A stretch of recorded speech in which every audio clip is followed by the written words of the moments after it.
दोस्तों, मार्गदर्शन पे आपका बहुत बहुत स्वागत है। दोस्तों, दिवाली के पूर्व हम अपने घर की साफ सफाई करते हैं, अपने घर का किचन साफ करते हैं, बेडरूम साफ करते हैं और दोस्तों प्रमुख चीज़ है घर का मंदिर। घर के मंदिर की साफ सफाई आप किस प्रकार करते हैं? दोस्तों, इसके लिए मैंने एक वीडियो बहुत अच्छी तरह से आपको बताया है, सब कुछ बिल्कुल स्पष्ट कि घर के मंदिर की सफाई किस प्रकार करनी चाहिए। तो दोस्तों वो तो मैंने बताया है दैनिक और साप्ताहिक, जो कि हम लोग प्रतिदिन करते हैं। पर ये दिवाली है, दिवाली में कुछ विशेष तरीके से हम अपने घर की साफ सफाई करते हैं और अपने घर के मंदिर की साफ सफाई करते हैं। दोस्तों, ऐसा हमारे शास्त्रों में लिखा हुआ है कि जहाँ पे सफाई होती है, शुद्धता होता है और जहाँ पे हमारे घर का मंदिर जो है साफ सुथरा होता है, तो वहीं माँ लक्ष्मी निवास के लिए आती हैं। तो अब दोस्तों ये बातें तो हो गई कि घर में साफ सफाई रखने से माँ लक्ष्मी आती हैं, आकर्षित होती हैं।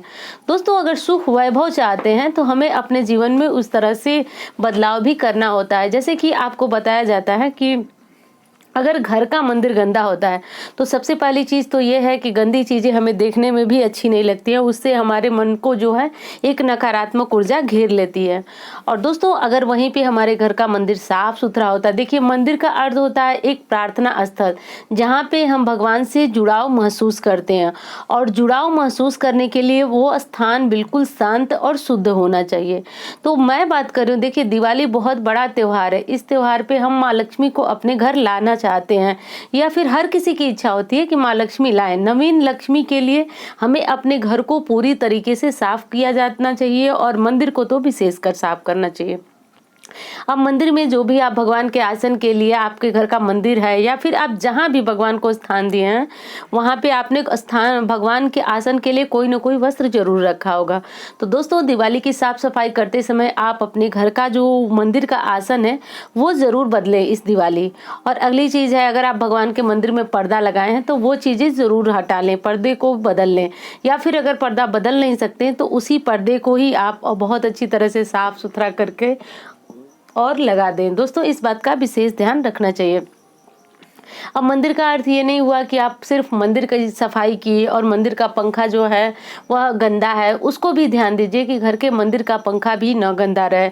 और दोस्तों, हमारे शास्त्र में बताया गया है कि जब हमारे घर का मंदिर गंदा होता है तो उससे परिवार में रहने वाले लोगों के ग्रह बिगड़ जाते हैं, यानी उनके प्रतिकूल हो जाते हैं और उन्हें अशुभ प्रभाव देने लगते हैं। तो दोस्तों, मंदिर गंदा होने का सबसे बड़ा तो यही नुकसान है कि ग्रह जो है वह हमारे अनुकूल नहीं रहते हैं। और दोस्तों, ग्रह अनुकूल नहीं रहते हैं तो जैसा कि आप सभी ने सुना होगा, कभी कुंडली दिखाते हैं या फिर कभी कोई बात नहीं होती है, घर में सब कुछ ठीक ठाक चल रहा होता है, लेकिन परिवार के सदस्यों के बीच या तो शांति नहीं रहती है या फिर माँ लक्ष्मी की कृपा नहीं रहती है, मतलब किसी न किसी प्रकार से परिवार जो है परेशानियों से जूझ रहा होता है।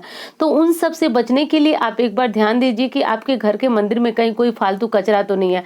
फालतू कचरे का अर्थ है दोस्तों कि जो चीज़ें हमारे इस्तेमाल में नहीं, जैसे दिया है, दिया आप जलाने के लिए रखे हैं तो पुराने दिए हो गए या फिर कोई धातु का दिया। धातु का अर्थ हुआ कि जैसे स्टील हो गया, पीतल हो गया, तो इस तरह के दिए अगर बहुत समय से आप उसको प्रयोग नहीं कर रही हैं, वो काला हो गया, गंदा हो गया, खराब हो गया, तो उसको इस दिवाली बदल लीजिए।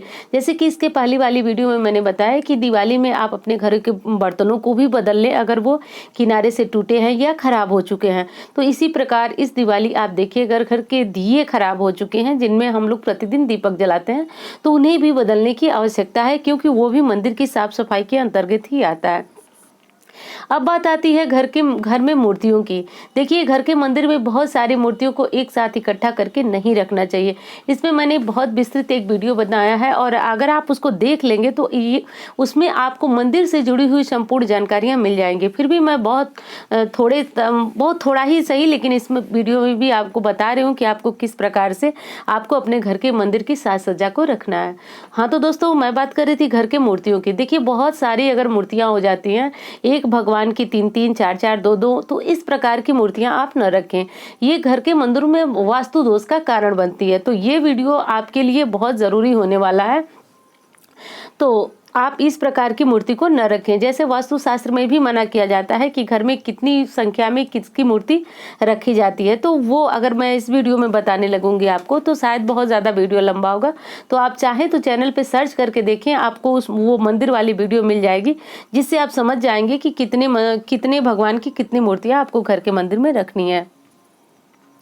और दोस्तों देखिए, अगर आपके घर में तांबे की या पीतल की इस प्रकार की धातु से की मूर्तियाँ हैं, चांदी, सोने, वैसे तो सोना काफ़ी महँगा है, सोने की मूर्तियाँ तो काफ़ी कम जगहों में ही घरों में होंगी, लेकिन है तो बहुत अच्छी बात है, बहुत सौभाग्य की बात है। तो आप दिवाली से पहले ही उन मूर्ति की साफ-सफाई कर लें। अब देख लें कि वो मूर्ति किस प्रकार साफ करनी है, पर आप दिवाली से पहले ही उन मूर्तियों की साफ-सफाई कर लें। और भगवान के बर्तन जो कि अगर खराब हो चुके हैं और उनको बदलने की आवश्यकता है, तो ये दिवाली बहुत अच्छा शुभ समय होता है कि आप धनतेरस के दिन उन बर्तनों को बदल करके और भगवान के लिए नए वस्त्र लाएँ, नए बर्तन लाएँ, माँ लक्ष्मी की नई मूर्ति लाना चाहते हैं वो लाएँ, क्योंकि ये दिन बहुत शुभ होता है। और अगर पूजा के लिए कोई सामान इस दिन लाएँ तो ये भी बहुत अच्छा शुभ माना जाता है। ऐसा कर लें। और दोस्तों, घर के मंदिर को अगर आप देखें, पेंट कराने की आवश्यकता है, और अगर आप करा सकते हैं, आपका बजट है पेंट कराने का, तो कराइए, और नहीं बजट है तो इसमें कोई परेशान होने वाली बात नहीं है। दोस्तों, उस मंदिर को, जो भी आपका मंदिर है, उसमें आप कुछ रंगीन कागज लगा दीजिए और कुछ रंगीन झालर लगा दीजिए। मतलब उसमें इस तरह से सजावट कर दीजिए कि मंदिर देखने में भी आपकी आंखों को भी शांति दे, और उसमें भगवान का निवास स्थान होता है। तो इसलिए दिवाली से पहले, पूरे घर को सजाने से पहले, आप अपने घर के मंदिर को जरूर सजा लें। तो दोस्तों, इस प्रकार करके आप अपने घर की साज सज्जा का ध्यान रखें। दोस्तों, अगर कोई यंत्र रखा हुआ है आपने और बहुत सालों से उसको साफ नहीं किया है, तो यंत्र की साफ सफाई भी कर लें। अब आपके मन में ये एक चीज और आ सकती है कि यंत्र की साफ सफाई कैसे करें, उसमें प्राण प्रतिष्ठा है। दोस्तों, आप ये करके, साफ सफाई करके भी, और गंगा जल से यंत्र की और गाय के कच्चे दूध से आप यंत्र को फिर से धो देंगे तो वो प्राण प्रतिष्ठित ही माना जाएगा। पर साफ सफाई बहुत जरूरी है। दोस्तों, शास्त्र में, फिर मैं बता रही हूँ आपको कि शास्त्र में कहा गया है कि जहाँ पे स्वच्छता नहीं होती है, सफाई नहीं होती है, और जहाँ पे घर में स्त्रियां जो है नियम और धर्म का पालन नहीं करती हैं, जहाँ पे ब्राह्मणों का सम्मान नहीं होता है, मेहमानों का स्वागत नहीं होता है, ऐसे घर में माँ लक्ष्मी निवास के लिए नहीं आती हैं। तो इस बात का हमें बहुत अधिक ध्यान देना है कि दिवाली पे सिर्फ अपने घर को, अपने ड्राइंग रूम, बेडरूम, इस तरह इन चीज़ों को नहीं सजाना है, अपने घर के मंदिर को भी पूरी तरह से सजा लेना है। तो चाहे वो रंगीन कागज से सजाइए, रंगीन लाइट से सजाइए, जो भी आपकी इच्छा हो, पर भगवान के मंदिर को भी आपको अच्छी तरह सजा लेना है।